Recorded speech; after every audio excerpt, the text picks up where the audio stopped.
New chapter of conflict.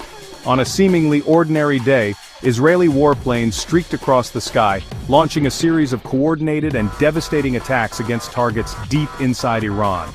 The strikes were precise and widespread, hitting not just military installations, but also key government buildings and infrastructure. The world watched with bated breath as the reality of a direct confrontation between the two long-standing adversaries unfolded. This was not a proxy war fought through intermediaries. This was a direct military assault, a crossing of a red line that many had feared for years but hoped would never come. The immediate aftermath was chaotic and deadly. Reports from Tehran and other Iranian cities painted a grim picture of destruction and mounting casualties, with at least 80 lives lost in the initial waves of bombing. The Iranian response was swift and defiant. Missiles were launched in retaliation, and on June 13, 2025, a projectile managed to pierce Israel's formidable defenses, striking the heart of Tel Aviv. The resulting explosion sent shockwaves not just through the city, but through the international community. For 3 days, the exchange of fire continued, with casualties rising on both sides, marking a violent escalation that threatened to spiral into an all-out regional war.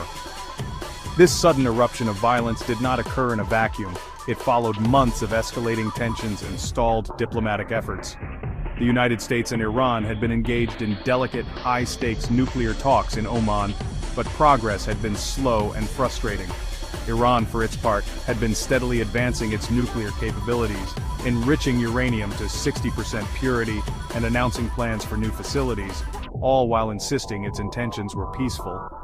Meanwhile, Israel had been watching with growing alarm, signaling that it would not accept a nuclear-armed Iran under any circumstances, setting the stage for a dramatic and frankly unilateral intervention.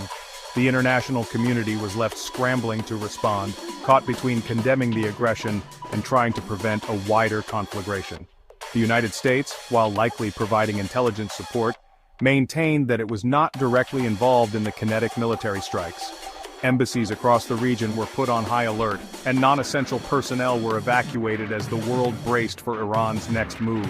The conflict was a stark reminder of how quickly diplomatic failures can give way to military action, leaving ordinary people on both sides to pay the ultimate price for the strategic calculations of their leaders. In the hours following the initial bombardment, the Israeli government moved quickly to shape the international narrative and justify its actions. The official explanation, broadcast to a global